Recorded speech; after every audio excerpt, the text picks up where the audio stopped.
Welcome to news alert. Jubilee hills లోని నివాసంలో Telangana CM Revanth రెడ్డిని కేంద్ర నైపుణ్య అభివృద్ధి శాఖ మంత్రి జయంత్ చౌదరి కలిశారు. రాష్ట్రంలో నైపుణ్య అభివృద్ధిపై కేంద్ర రాష్ట్ర మంత్రులు పలువురు కీలక అంశాలపై చర్చించారు. స్కిల్ డెవలప్మెంట్ కు రాష్ట్ర ప్రభుత్వం తీసుకుంటున్న చర్యలను మంత్రి జయంత్ కు సీఎం వివరించారు. తెలంగాణలో స్కిల్ యూనివర్సిటీ ఏర్పాటు చేస్తున్న విషయాన్ని తెలిపారు. ఈ నేపథ్యంలో కేంద్ర మంత్రి రేవంత్ సర్కార్ కు అభినందనలు తెలిపారు. హైదరాబాద్ లో జరగనున్న కౌశల్ మదన్ కార్యక్రమంలో పాల్గొననున్న సందర్భంగా జయంత్ చౌదరి హైదరాబాద్ కు వచ్చారు.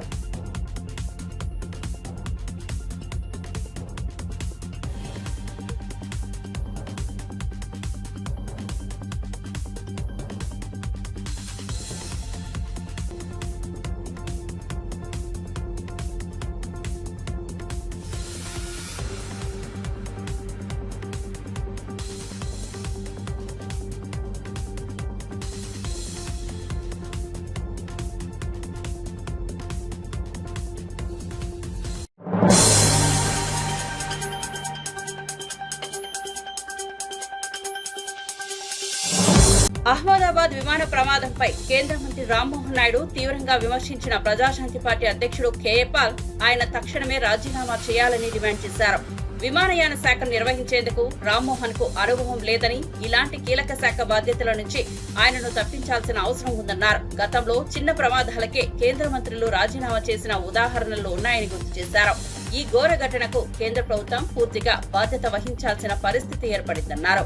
అర్హతలున్న నిపుణుడిని మంత్రి పదవికి ఎంపిక చేయాలని ప్రధానమంత్రి నరేంద్ర మోదీకి విజ్ఞప్తి చేశారు. But the international community is raising questions why India is not taking seriously this matter. When Lal Bahadur Shastri as a railway minister in 1950 under Prime Minister Nehru for a minor incident immediately resigned. When the coalition didn't want, Prime Minister Devagowda, one of the most respected Prime Minister in 1997, immediately resigned. Likewise, Prime Ministers, Chief Ministers, Cabinet Ministers have all resigned. And why the Aviation Minister yesterday defending himself and calling in his press meet, we have to investigate Boeing. Mr. Rammohan Naidu, I know you since you were 3 years old. Your dad brought you to pray for you since the beginning. I want the best post and brightest future for you. But you are not fit one person to be aviation minister. Just don't listen to anybody, Chandrababu Naidu, Chief Minister or Prime Minister. For your own future, tender the resignation because you never been to aviation school. You never studied aviation, most complicated. You were born in 87. I am operating aircrafts and owning since 1991.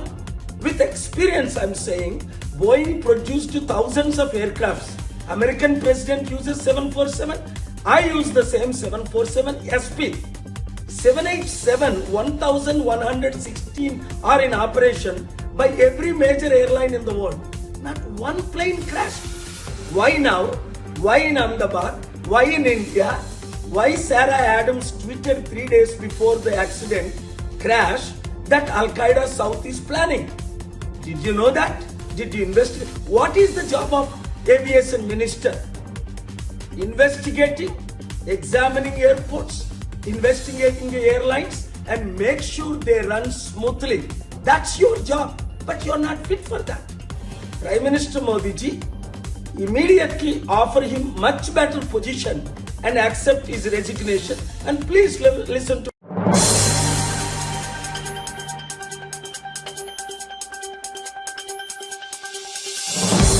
Khammam జిల్లా కూసుమంచి మండలంలో ఏరువాక కార్యక్రమంలో మంత్రి పొంగులేటి శ్రీనివాసరెడ్డి పాల్గొన్నారు. ఈ సందర్భంగా ఆయన మాట్లాడుతూ రైతులకు ఇచ్చిన హామీలను అమలు చేయడంలో ప్రభుత్వం చిత్తశుద్ధితో పనిచేస్తోందన్నారు. నాణ్యమైన విత్తనాలు, ఎరువులు అందుబాటులో ఉండేలా ముందస్తు ప్రణాళికలు రూపొందించామన్నారు. రైతుల పెట్టుబడి కోసం 12,000 జమ చేయనున్నట్లు తెలిపారు. రైతుల సంక్షేమం కోసం ప్రభుత్వం అన్ని రంగాల్లో చర్యలు తీసుకుంటోందని మంత్రి స్పష్టం చేశారు. నన్ను అమితంగా ప్రేమించే నా పాలేరు నియోజకవర్గ రైతన్నలు ఏర్పాటు చేసుకున్న ఏరువాక కార్యక్రమంలో గిరిజన రైతులతో పాల్పంచుకోవడం జరిగింది. ముందుగా ఈ పాలేరు నియోజకవర్గంలో ఉన్న రైతులకు, ఉమ్మడి ఖమ్మం జిల్లాలో ఉన్న రైతులకు, రాష్ట్ర వ్యాప్తంగా 6 కాలం కష్టపడి ఈ రాష్ట్ర ప్రజలకే కాకుండా దేశ ప్రజలకి పూర్తి ఆహార భద్రతని కల్పించే దాంట్లో భాగంగా పాలు పంచుకుంటున్న యావత్ నా తెలంగాణ రాష్ట్ర రైతాంగానందరికీ వ్యక్తిగతంగా నా పక్షాన, రాష్ట్ర ప్రభుత్వ పక్షాన ఈ ఏరువాక శుభాకాంక్షలు తెలుపుతున్నాను. ఇందిరమ్మ రాజ్యం తెచ్చుకున్న తర్వాత గౌరవ ముఖ్యమంత్రి రేవంత్ రెడ్డి గారి నాయకత్వంలోని మన ఇందిరమ్మ ప్రభుత్వం అన్ని సంక్షేమ కార్యక్రమాలతో పాటు రైతుని రాజు చేయాలి అని ఒక దృఢ సంకల్పంతో రాష్ట్ర ఆర్థిక పరిస్థితి సహకరించకపోయినా, ఎన్ని ఆర్థిక అవాంతరాలు వచ్చినా రైతుని గొప్పగా చూసుకోవాలనే ఒక మంచి సంకల్పంతో ఈనాడు మన ప్రభుత్వం రైతుని ప్రోత్సహించే దాంట్లో భాగంగా ఆనాటి ప్రభుత్వం చేసిన అనేక సంక్షేమ కార్యక్రమాలని వదిలేయకుండా వాటిలో మంచి వాటిని చేస్తూనే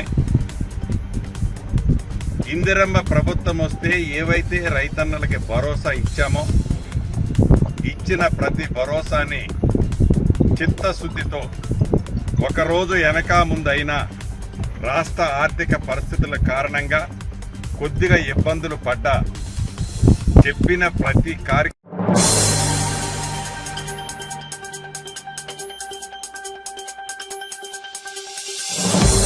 తెలంగాణ మంత్రి ఉత్తమ్ కుమార్ రెడ్డికి మాజీ మంత్రి హరీష్ రావు లేఖ రాశారు. గోదావరి బనకచర్ల లింక్ ప్రాజెక్టుపై ఏపీ ప్రభుత్వం తీసుకుంటున్న ఏకపక్ష నిర్ణయాలను ఖండించినందుకు అభినందనలు తెలిపారు. ఈ ప్రాజెక్టుకు కేంద్రం ప్రాథమికంగా ఆమోదం తెలిపిన విషయంలో అప్రమత్తంగా ఉండాలని కోరారు.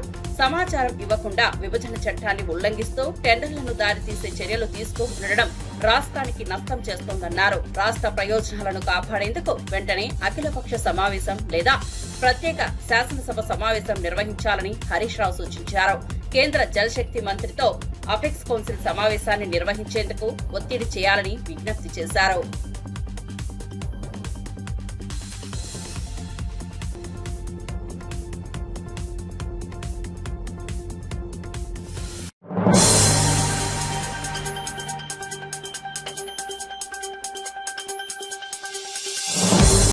విజయవాడలో పెళ్లి పేరుతో మోసపూరిత వివాహం ఘటన కలకలం రేపుతోంది. కర్ణాటకకు చెందిన దుర్గా ప్రసాద్ అనే వ్యక్తి ఆన్లైన్ ద్వారా ఓ మహిళ మధ్యవర్తి సహాయంతో పల్లవి అనే మహిళతో వివాహం చేసుకున్నాడు.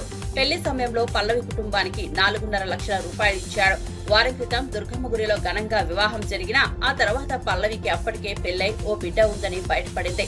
నిజాలు తెలిసిన దుర్గా ప్రసాద్ వెంటనే పోలీసులను ఆశ్రయించి మోసానికి గురైనట్టు ఫిర్యాదు చేశాడు. పోలీసులు విచారణ ప్రారంభించారు. అది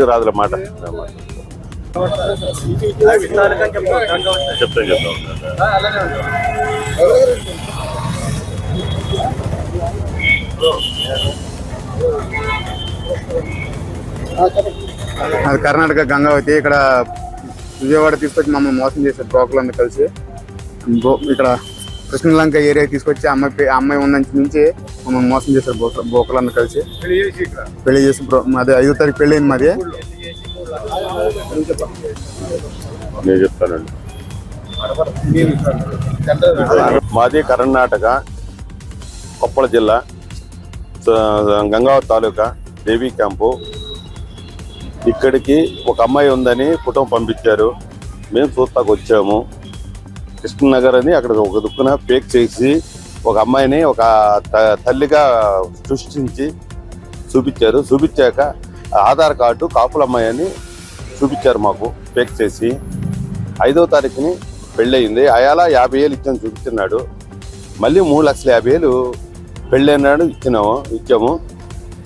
ఇలాగ మోసం చేసి అక్కడికి వెళ్ళాక మేము పెద్ద ఫంక్షన్ చేసాము. 10 లక్షలు ఖర్చు పెట్టి చేసి అన్నీ అయిపోయాక 3వ రోజుని పెద్దోళ్ళు చేద్దామని చేసాము. చేశాక నన్ను ముట్టుకోవద్దని పక్కకిండింది. సర్లే అని 2 రోజులు అడ్జస్ట్మెంట్ అయ్యాక చేద్దాం, ఏదో చేసుకుంటారులే అని మేము ఊరుకున్నాం. వెళ్ళిపోదామని ఎస్కోపోదామని చాలా ట్రై చేసింది. మేము అనుమానం వచ్చి అలాగే చూస్తా ఉన్నాం, అందరూ కాపలా కాసుకుంటాను. ఒక కుర్రోడు వచ్చి అన్నగారని వచ్చాడు, ఆడు బోకరు ఒకడు వచ్చి ఆడు 3వ రోజున వచ్చేసాడు. ఇక్కడికి వచ్చేసాక 2 గంటలకి నాకు పెళ్ళి అయింది, 2 పిల్లలు ఉన్నారు, నా పిల్లలు ఏడుతున్నారు, నేను వెళ్ళిపోవాలి. 5 రోజులు బోకర్లో అగ్రిమెంట్కి నాకు 50,000 ఇచ్చారు. 2 తులాలు 3 తులాలు బంగారం వేస్తారు, అవి పట్టుకొచ్చేసుకో, మీరు తీసుకొచ్చేత నువ్వు రాలేకపోతే అని చెప్పారు. మేము ఇక్కడ తీసుకొచ్చాం. ఇప్పుడు పొద్దున్న తీసుకొచ్చాక ఆ బోకర్లు పట్టుకుంటే ఏం చేసుకుంటావో, కేసు పెట్టుకుంటావో, ఏం చేసుకుంటావో చేసుకో అన్నారు. మేము దానికి కేసు మీడియాని కాకేసి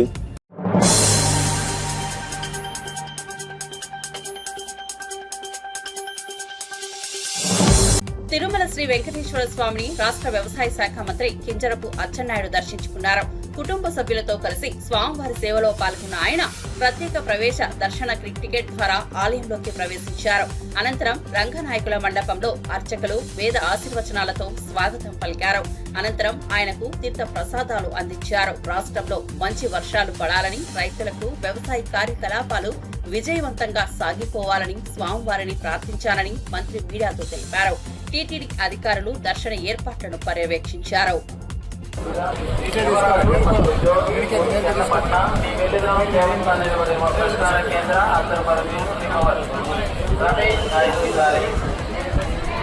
నాగరాజు గారు, సైదులు గారు, కృష్ణమోహన్ గారు, హైదరాబాద్. మీరు శ్రీవారి ఆలయం ఎదురుగా ఉన్న ప్రసార కేంద్రం వచ్చేసారన్నా మీరంతా వచ్చేనా సార్?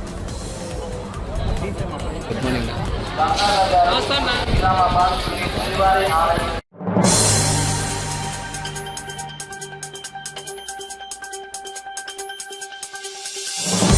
తెలంగాణలో నిర్వహించిన కులగణన సర్వే అత్యంత పగడ్బందీగా జరిగిందని టీపీసీసీ అధ్యక్షులు ఎమ్మెల్సీ బొమ్మ మహేష్ కుమార్ గౌడ్ పేర్కొన్నారు.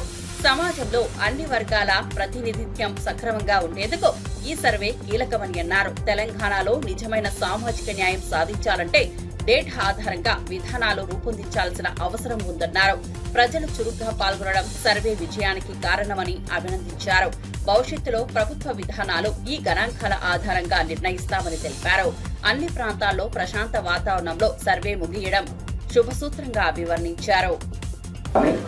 కామారెడ్డి డిక్లరేషన్ పేరిట నేనే ఆ డిక్లరేషన్ ప్రవేశపెట్టాను. కామారెడ్డి 42% మేము అధికారంలోకి వస్తే ఇచ్చి తీరుతామనే మాట నిలబెట్టుకున్న భాగంలో భాగంగానే 42% రిజర్వేషన్ ఇవ్వడమే కాకుండా మా మిత్రుడు శ్రీనివాస్ గౌడ్ వచ్చి మీరు ఓన్లీ లోకల్ బాడీస్లో పెడితే సరిపోదన్న, విద్యా ఉపాధిలో పెట్టాలన్నప్పుడు కూడా మంత్రివర్గ ఉపసంఘాన్ని ఒప్పించి మెప్పించి రాహుల్ గాంధీ గారి ఆశయాన్ని ముందుకు తీసుకెళ్ళిన ఉద్దేశంలో రేవంత్ రెడ్డి గారు నేను కలిసి 2 బిల్లు రూపంలో అసెంబ్లీ చట్టం తీసుకొచ్చాం. ఒకటి చట్టసభలో రిజర్వేషన్, ఒకటి విద్యా ఉపాధిలో కూడా. 2 బిల్లు కూడా అన్ని పార్టీలు సహకారం, టీఆర్ఎస్ పార్టీ ఉంది, బీజేపీ పార్టీ ఉంది, అన్ని పార్టీల సహకారం 2 బిల్లు కూడా సహకారం చేసుకున్నాం. అంతేకాకుండా కుల సర్వే కూడా రాహుల్ గాంధీ గారి ఆశయాన్ని తూచా తప్పకుండా ఈ రాష్ట్రంలో జరిపిన ఘనత అగ్రవర్ణంలో చెందినట్టు రేవంత్ రెడ్డి గారు తప్పుతుంది. ఒక రెడ్డి అయ్యుడి కూడా రాహుల్ గాంధీ గారి ఆశయాన్ని తూచా తప్పకుండా నెరవేర్చడమే కాకుండా కుల సర్వేని సంపూర్ణంగా శాస్త్రీయబద్ధంగా, రసుకులు ఉన్నాయని కొంత చెప్పినప్పుడు కూడా ఇంత శాస్త్రీయబద్ధంగా ఏ రాష్ట్రంలో ఇక్కడ జరగలేదు. బీహార్లో ఓబీసీ ముఖ్యమంత్రి నితీష్ కుమార్ గారు కుల సర్వే చేసినారు. కారణాలు ఏమైనా ఉండొచ్చు కానీ అసెంబ్లీలో టేబుల్ చేయలేకపోయినారు. కర్ణాటకలో ఓబీసీ ముఖ్యమంత్రి సిద్ధరామయ్య నేతృత్వంలో కుల సర్వే చేసినారు. రకరకాల కారణంలో టేబుల్ చేయలేకపోయారు. మళ్ళీ ఇప్పుడు చేస్తా ఉన్నారు. కానీ తెలంగాణలో అక్కడ 2 ఓబీసీ ముఖ్యమంత్రులు, ఇక్కడ అగ్రవర్ణ చెందిన ముఖ్యమంత్రి ఉండి కుల సర్వే చేయడమే కాకుండా టేబుల్ చేశాం. అఫీషియల్ గా టేబుల్ చేసి కుల సర్వే చేసి ఎస్టాబ్లిష్ చేశాం. ఇంత పర్సెంట్ ఆఫ్ బీసీస్ ఉన్నారు, ఇంత పర్సెంట్ ఆఫ్ ఎస్టీలు ఉన్నారు ఈ రాష్ట్రంలో అని ఒక అఫీషియల్ డాక్యుమెంట్ ఇవ్వగలిగినాం. ఇది కాంగ్రెస్ పార్టీ చేసినటువంటి మొట్టమొదటి ఓబీసీలకు చేసినటువంటి ఒక కార్యక్రమం. కుల సర్వే చేసాం, కేంద్రానికి పంపించాం. 42% రిజర్వేషన్ కూడా కేంద్రానికి పంపించాం. కేంద్రంలో వెల్ఫేర్ మంత్రిని నేను, పొన్నం ప్రభాకర్ గారు, కొండా సురేఖ గారు ఒక బృందం కలిసినాం. 9th షెడ్యూల్లో చేర్చే విధంగా దీన్ని మీరు ముందుకు తీసుకెళ్ళండి. ఇలా ఓబీసీ ప్రధానమంత్రి గారు ఉన్నారు. మీరు 9th షెడ్యూల్లో చేర్చే విధంగా దీన్ని ముందు తీసుకెళ్ళినప్పుడు వారు ఒక మాట చెప్పినారు, త్రూ గవర్నమెంట్ త్రూ ప్రొసీజర్ ప్రకారం రండి, నేను దీన్ని ఫాలో అప్ చేస్తాను. ఆయన కూడా 7 సార్లు ఎంపీగా చేసినట్టు.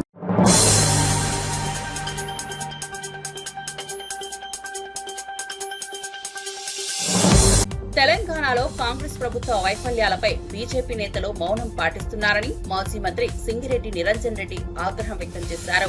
తెలంగాణలో మల్లు కాంగ్రెస్ ప్రభుత్వానికి గుచ్చుకుంటే నొప్పి బీజేపీకి ఎలా వస్తుంది అని ప్రశ్నించారు. శ్రీశైలం సొరంగం కూలినా, సుంకిశాల రిటైనింగ్ వాల్ ధ్వంసమైన, వట్టెం పంప్ హౌస్ మునిగినా కేంద్రం ఎందుకు స్పందించదని నిలదీశారు. ఈ ఘటనలపై కేంద్రం విచారణ కమిషన్లో వేయకపోవడంలో బీజేపీ నేతల మౌనమే కారణమని ఆరోపించారు. కేంద్ర బీజేపీ నేతలు ప్రజా సమస్యలపై గలమెత్తకుండా కాంగ్రెస్ ప్రభుత్వాన్ని రక్షించే విధంగా వ్యవహరిస్తున్నారని విమర్శించారు. ప్రజలకు అవసరమైన దిశలో స్పందించకపోతే ప్రజలే బీజేపీకి బుద్ధి చెబుతారని హెచ్చరించారు. ఈ అనుభవంతోనే ఈ చేదు జ్ఞాపకాలతోనే ఎస్ఎల్బీసీని మీరు ఇవ్వరు, ఎన్నేళ్ళైనా ఇది ఇంతే అని చెప్పినాం. అనుకున్నట్లే 20 ఏళ్లు దాటిపోయింది. మరి అలా ఒక అద్భుతమైనటువంటి కాళేశ్వరం ప్రాజెక్టును కట్టి 3 ఏళ్ల లోపల 38 లక్షల ఎకరాలకు, సుమారు 40 లక్షల ఎకరాలకు నీళ్లు ఇచ్చేటువంటి ప్రాజెక్టును వేగవంతంగా పూర్తి చేసి ఫలితం ప్రజలకు ఇస్తే ఎక్కడ లేని ఏడుపు ఏడుస్తున్నారు ఆ రోజు నుంచి ఈ రోజు వరకు. మరి ఈరోజు ఒట్టెం పంప్ హౌస్ మునిగిపోయినా, సుంకిశాల గోడ పడిపోయినా, ఇంకో ప్రమాదం జరిగినా కేంద్ర ప్రభుత్వం ఎన్నడూ కూడా స్పందించరు. ఆ పార్టీకి సంబంధించిన వాళ్ళు కూడా ఎప్పుడు స్పందించరు. ఏ రకమైన కమిషన్లు వేయరు. ఏం ల్యాబ్స్ జరిగింది, ఏం లోపం జరిగింది అనేటువంటిది ఏం చేయరు. ఇవాళ ఎస్ఎల్బీసీలో కూడా ఈ లోపం జరిగితే ఏం జరిగిందని కమిషన్ ఎందుకు వేయలే? కమిషన్ ఎందుకు డిమాండ్ చేయలే? బీజేపీ ఎంపీలు కానీ బీజేపీ కేంద్ర మంత్రులు కానీ ఎందుకు డిమాండ్ చేయలే? చేయరు. అంటే కాంగ్రెస్కు కొద్దిగంత నొప్పి అయితే వీళ్ళు బాధపడతారు, వాళ్ళకు ముళ్ళు పుచ్చుకుంటే వీళ్ళు బాధపడతారు. ఢిల్లీలోనేమో కాంగ్రెస్ బీజేపీలు బద్ధశత్రువులు, కానీ తెలంగాణ రాష్ట్రంలో మాత్రం కాంగ్రెస్ బీజేపీ కలిసే ప్రయాణం చేస్తున్నాయని చెప్పడానికి 100 ఉదాహరణలు ఇవ్వచ్చు. కొత్తగా ఇవ్వాల్సింది కాదు, 100 ఉదాహరణలు ఇవ్వచ్చు. మన కళ్ళ ముందు ఉన్నాయి. కాళేశ్వరం మీద చూపినటువంటి అత్యుత్సాహము ఎస్ఎల్బీసీ మీద ఎందుకు చూపించలేదు? ఒక్కనాడు ఎందుకు మాట్లాడలేదు? ఇక్కడ విఫలమైన ప్రాజెక్టులు కానీ, నీట మునిగిన ప్రాజెక్టుల మీద కానీ ఎందుకు మాట్లాడలేదు? మాట్లాడకపోగా మొన్న మధ్యలో ఆంధ్రప్రదేశ్ ప్రాంతానికి పర్యటనకు పోయినటువంటి బీజేపీకి సంబంధించినటువంటి ఒక మంత్రి, మన రాష్ట్రానికి సంబంధించినటువంటి మంత్రి ఒక ఆయన, ఇవాళ పోయి ఏం మెప్పు కోసమో, మరి ఏం సంబరమో, ఏం సంతోషమో ఆయనకు అట్లా మాట్లాడితే మనకు అర్థం కాదు. కానీ తెలంగాణ కంటే 10 రెట్లు ఎక్కువ నిధుల వరదను ఆంధ్ర ప్రాంతానికి పంపించిన ఘనత మా పార్టీకి, మా కేంద్రాన్ని అని చెప్పి తనకు తాను బుధాలు తప్పరించుకున్నాడు. ఎవరిని పొగుడుతున్నావు లేకుంటే ఎవరిని అవమానిస్తున్నావు నాకు అర్థం కాదు. సిగ్గనిపించాలి కదా. తెలంగాణలో ఒక ప్రాజెక్టు కోసం కూడా 10 రూపాయలు తీసుకొచ్చేటువంటి పరిస్థితి లేదు. దానికి తద్భిన్నంగా ఆంధ్ర ప్రాంతానికి అవసరమైన నిధులు ఇస్తున్నాం, కేంద్ర ప్రభుత్వం మాకు అందరు సమానమని మాట్లాడితే అర్థం ఉంది. తెలంగాణ కంటే 10 రెట్లు ఎక్కిస్తానో ఏడవనికే సిగ్గనిపించదా?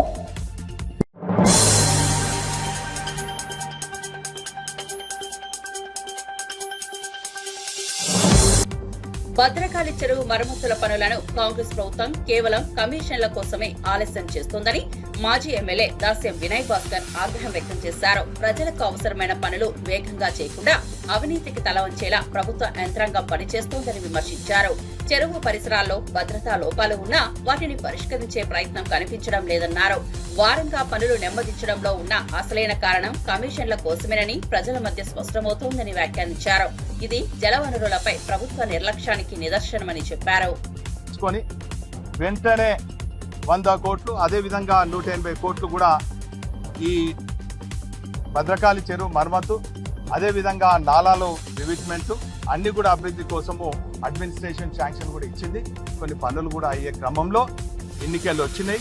కోడ్ కారణంగా ఆ పనులను కూడా నిలిపివేయడం జరిగింది. అయితే ఎన్నికల సమయంలో కాంగ్రెస్ పార్టీ నాయకులు మాయమాటలు చెప్పి అమలు కానీ 420 హామీలు ఇచ్చి 6 గ్యారంటీలతోని అధికారంలోకి వచ్చిన తర్వాత అనేక రంగాలలో అవినీతికి తెరలేపింది.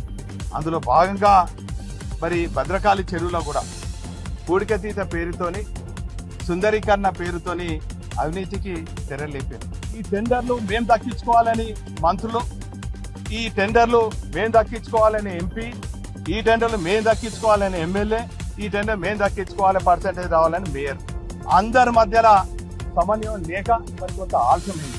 మరి ఇందులో సందట్లో సడేమి అన్నట్టు మేము కూడా ఇందులో అవినీతిలో భాగమవుతాం అని చెప్పి ఇది వాస్తవంగా ఐబీ కార్పొరేషన్ చేయాలంటే కూడాల పేరుకపోయినటువంటి ఇద్దరు బినామీ కాంట్రాక్టర్లు కూడా దక్కించే ప్రయత్నం చేసిండ్రు.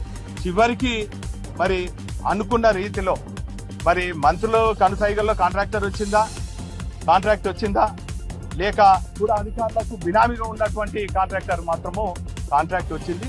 అందరూ కూడా సమంగా పనిచేసి మరి పంచుకొని ఇలా అవినీతికి భాగస్వామ్యం.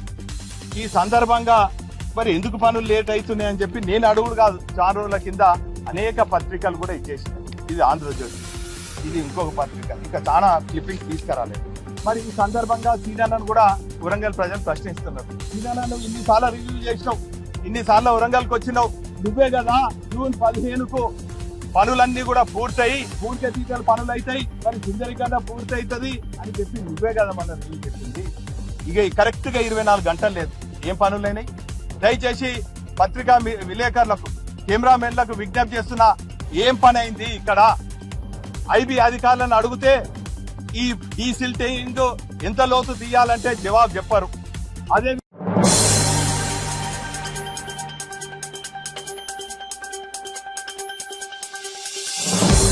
అమ్మఒడి, నాడు నేడు వంటి మార్గదర్శక విద్యా పథకాలు మొదట ప్రవేశపెట్టినది వైఎస్సార్ కాంగ్రెస్ పార్టీ ప్రభుత్వమేనని కమలాపురం వైసీపీ ఇన్ఛార్జ్ నరేన్ రామాంజనేరెడ్డి అన్నారు. అప్పులు తెచ్చి పథకాలు పెట్టారని విమర్శించిన చంద్రబాబు నేడు అదే విధంగా అప్పులు తెచ్చి తల్లికి వందనం అందిస్తున్నారని ఎద్దేవా చేశారు. విద్యా ప్రమాణాలు పెంచడంలో జగన్ పాలనను తట్టుకునే స్థాయిలో కూటమి ప్రభుత్వం పోటీ ఇవ్వాలంటూ సవాల్ విసిరారు. ప్రభుత్వ బడులకు ప్రాణం పోసిన విధానాలే ఇప్పటికీ దేశవ్యాప్తంగా ఆదర్శంగా నిలుస్తున్నాయని గుర్తు చేశారు.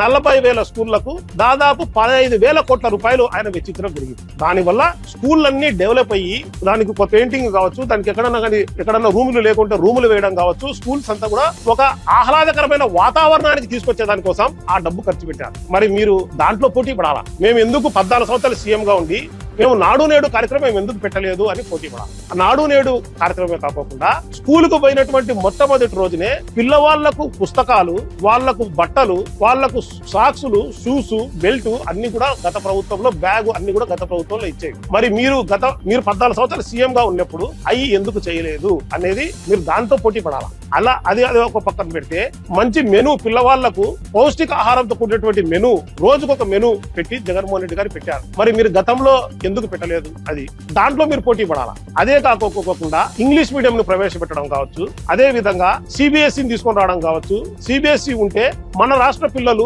భారతదేశంలో జరిగే ఏ పోటీ పరీక్షల్లో అయినా రాయాలి అంటే సిబిఎస్ఈ సిలబస్ ఉండాలని చెప్పి సిబిఎస్ఈ తీసుకురావడం కావచ్చు, టోఫెల్ కావచ్చు, ఐబీ కావచ్చు, 8వ తరగతి పిల్లలకు ట్యాబులు కావచ్చు, స్కూల్లో ప్యూరిఫైడ్ వాటర్ కావచ్చు. ఇవన్నీ కూడా గత ప్రభుత్వంలో జగన్మోహన్ రెడ్డి గారు అవన్నీ తీసుకొని రావడం వల్ల స్కూల్ అనేది ఒక స్థాయికి పెరిగి ప్రతి ఒక్కరికి స్కూళ్లకు పంపించే పరిస్థితికి పోయి వచ్చినారు. 2019 నాటికి కేవలం ఒక 34 లక్షల మంది మాత్రమే గవర్నమెంట్ స్కూళ్ళకు పోతాంటే 2024 సంవత్సరం అయిపోయే నాటికి 45 లక్షల మంది పిల్లవాళ్ళు స్కూళ్లకు పోయే పరిస్థితి గవర్నమెంట్ స్కూళ్లకు వచ్చింది అంటే అది కేవలం జగన్మోహన్ రెడ్డి గారి ఒక విద్య పైన ఆయనకు ఉన్నటువంటి ఒక ఆలోచన, ప్రతి వాడు చదువుకోవాలని చెప్పేసి తపన ఉంది కాబట్టి ఆ రకంగా చేసినాడు. సో విద్య అనేది డబ్బులు ఇచ్చే దాంట్లో కాదు, దాని స్టాండర్డ్ నువ్వు పెంచినావా లేదా అనే దాంట్లో నువ్వు పోటీ పడాలా. మీరు 5,000 కోట్లు ఇచ్చాను, 7,000 కోట్లు ఇచ్చాను, 8,000 కోట్లు ఇచ్చాను, కోట్లు డబ్బులు ఇచ్చే దాంట్లో కాదు. మీరే గతంలో అన్నారు అప్పు చేసి అదేమన్నా మొగోడా జగన్మోహన్ రెడ్డి అని చెప్పేసి. మరి అప్పుడు మీరు ఇప్పుడు చేస్తాడే అదే, మీరు పోటీ పడాల్సింది స్టాండర్డ్స్ ఏ రకంగా పెంచినారు అని చెప్పి. ఇంగ్లీష్ మీడియం లో మీరు ఇప్పుడు తీసేసినారు, సిబిఎస్ఈని తీసేసినారు, ట్యాబులు ఇవ్వడం లేదు, ఇవన్నీ మీరు చేస్తారు. అంటే పిల్లవాళ్లకు డిజిటల్ బోర్డ్స్ ఉంటే అవి పనిచేయడం లేదు. ఒక ఆశాజనకంగా ఒక పరిస్థితి ఉంటే అది చాలా దిగజారిపోయిందని చెప్పేసి ఆంధ్ర రాష్ట్ర పరిస్థితి 6 లక్షల కోట్లు 5 లక్షల కోట్లు అప్పు ఉంటే 14 లక్షల కోట్లు అప్పు ఉందని చెప్పి తెలియజేసి నేను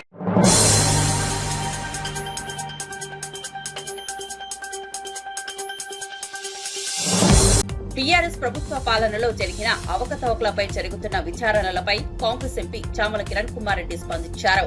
గాంధీ భవన్ లో మీడియాతో మాట్లాడుతూ ప్రజల సొమ్మును దోచుకుంటే దర్యాప్తు జరగడంలో తప్పేముంది, ఇది కక్ష సాధింపు ఎలా అవుతుంది అని ప్రశ్నించారు. తాము అధికారంలో తప్పులు చేస్తే రేపు తమపై కూడా విచారణలు జరగాలన్నారు. 10 ఏళ్లు పాలించిన బీఆర్ఎస్, ఏడాదిన్నరైన కాంగ్రెస్ పై అసహనం వ్యక్తం చేయడం హాస్యాస్పదమన్నారు.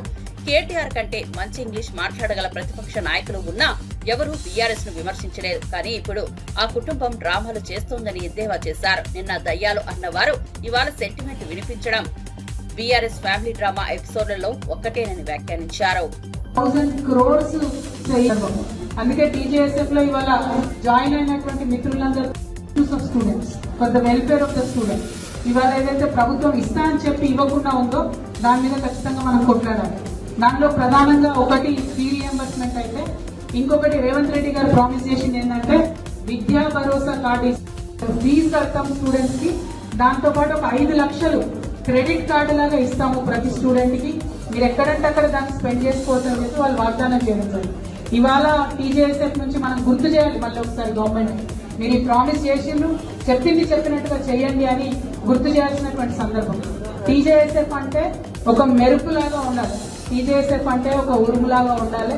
డెఫినెట్ గా టీజేఎస్ఎఫ్ ఏదైనా కార్యక్రమం తీసుకుందంటే గవర్నమెంట్ 2 సార్లు ఆలోచించే విధంగా పని చేయాలని చెప్పి మీ అందరినీ కూడా నేను రిక్వెస్ట్ చేస్తా ఉన్నాను.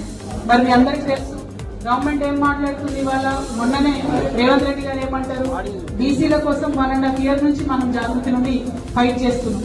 దాని రిజల్ట్ ఏమైంది, వాళ్ళ అసెంబ్లీలో 2 బిల్స్ పెట్టుకున్నాం. ఆ బిల్స్ వెళ్ళి ఇప్పుడు సెంట్రల్ గవర్నమెంట్ లో స్టక్ అయి ఉన్నాయి. అవి అక్కడ ఉన్నప్పుడే ఇక్కడ లోకల్ బాడీ ఎలక్షన్స్ పెడతా అని చెప్పి రేవంత్ రెడ్డి గారు మాట్లాడుతూ ఉన్నారు. తెలంగాణ జాగృతి నుంచి డిమాండ్ చేస్తా ఉన్నాం ప్రభుత్వాన్ని మేము, బీసీలు తెలంగాణ బీసీ బిడ్డలు కొట్లాడి తెచ్చుకున్నటువంటి ఈ బిల్లులు పాస్ అయినాయి కానీ ఇంప్లిమెంట్ అవుతలేదు. అవి ఇంప్లిమెంటేషన్ కాకుండా లోకల్ బాడీ ఎలక్షన్స్ పెడితే మాత్రం మేము చూస్తూ ఊరుకోము. ఖచ్చితంగా బీసీలకు 42% రిజర్వేషన్ ఇచ్చిన తర్వాతనే లోకల్ బాడీ ఎన్నికలు పెట్టాలని కూడా ప్రభుత్వం నుంచి డిమాండ్ చేస్తూ ఉన్నాం. మరి ఒక పక్క ఇది ఇంప్లిమెంట్ చేయలేకపోతున్న సీఎం గారు నిన్న ఒక స్టేట్మెంట్ ఇచ్చింది, చాలా కామెడీ ఉంటది మన సీఎం గారి కథ. ఏం చేసింది ఆయన రేవంత్ రెడ్డి గారు అంటే వెళ్ళి కర్ణాటక చీఫ్ మినిస్టర్ సిద్ధరామయ్య గారికి, డీకే శివకుమార్ గారికి కాస్ట్ సెన్సస్ ఎట్లా చేయాలో ఆయన నేర్పిస్తారు. సరే పోనీ ఆ కాంగ్రెస్ వాళ్ళ కథ ఏంటో మరి నిజంగానే నేర్పించిందని మనం అనుకున్నాం. మన సీఎం గారు స్టేట్మెంట్ ఇచ్చిన గంటకే రాహుల్ గాంధీ గారి దగ్గర నుంచి ఒక ఫోటో రిలీజ్ చేసి అందులో మాత్రం ఆయన